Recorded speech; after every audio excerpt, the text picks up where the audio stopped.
Good morning, it's Wednesday, November the 3rd, and you're watching Chinese Small Cap News TV here every day exclusively on ChinaSecurities.com. I'm your host, Paul Kandakos. Chinese Small Cap TV is a daily, fast-paced show bringing you the best press releases out of the Chinese small cap sector at the open so that you can hopefully profit from them and potentially find your next great small cap investment. Folks, I got two great press releases for you this morning. So without any further ado, let's get down to it. Our lead story comes out of a company called FSIN Semiconductor. They trade on the NASDAQ under the symbol ACTS. The company is a fabless semiconductor company that provides comprehensive mixed signal systems on a chip, multimedia digital signal processing for portable consumer electronics. Today they're reporting on financial results for the third quarter ended September 30th, 2010.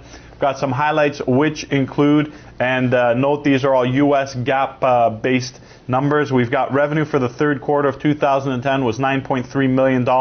It's actually a decrease off of their revenues 1 year ago. Today they actually are down about 30%, but take a look at the press release, see exactly why they're down. However, their net income for the third quarter of 2010 was $1.9 million, which is significantly up over last year's third quarter results, which was actually a loss of $600,000, and that's year over year. They have a gross margin of 40%, which is up from 30% year over year.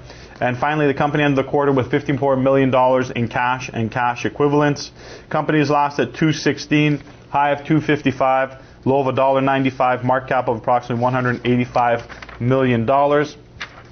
Moving on to our next company, Fushi Copperweld. They trade on the NASDAQ under the symbol FSIN. This is a company that we actually reported on yesterday. Today they've got great news. They're announcing that they're in receipt of a going private proposal of $11.50 per share. The company is a manufacturer and innovator of copper-clad bimetallic wire used in a variety of telecommunications devices, utilities, transportation, and other electrical applications. They're announcing today that the board of directors has received a proposal letter from its chairman and chief executive officer, Mr. Li Fu, along with Abax Global Capital, and they're announcing that they want to acquire all the outstanding shares of common stock not currently owned by the group in a going private transaction for $11.50, and that's all in cash.